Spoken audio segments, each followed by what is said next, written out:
je représente mes graines de lin que j'ai achetées tout à l'heure à Carrefour en vrac. C'est environ 300 grammes. Enfin bref, je vais faire mon gel de lin. Enfin, je pense que quand je dis gel de lin, les gens pensent que c'est un gros truc, mais en vrai, c'est juste ces graines-là que je vais mettre dans de l'eau. Je vais faire bouillir et voilà. Là, j'ai mis de l'eau sur le feu. Je ne mesure pas, mais je ne vais pas en mettre beaucoup parce que quand les graines sont nouvelles, elles sont pleines de gel. Il suffit d'en mettre un peu et on obtient beaucoup de gel, j'ai envie de dire. Donc là, je ne vais pas en mettre beaucoup.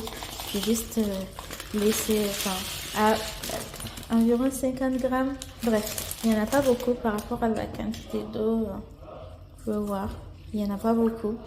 Et au fur et à mesure, je peux rajouter des graines ou si je vois que en fait ça peut suffire, je peux tamiser 2 fois et réutiliser les graines pour avoir plus de mucilage. Voilà.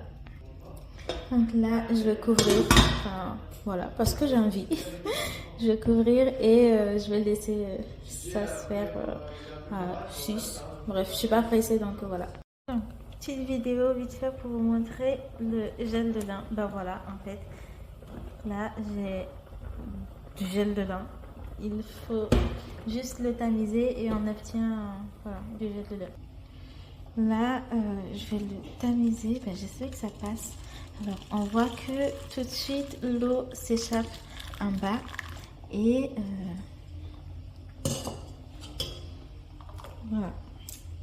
Normalement, je peux garder ces graines parce que quand les graines ne sont pas séparées comme ça veut dire que il y a encore du mucilage et que je peux obtenir à peu près la moitié de ce que j'ai obtenu là en refaisant bouillir ces graines.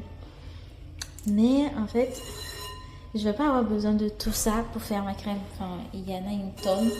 Ce que je vais faire, c'est que je vais faire concentrer ce gel de lin. Je ne l'ai jamais essayé. Ça risque d'être un peu compliqué, mais je vais essayer de faire évaporer un peu plus d'eau.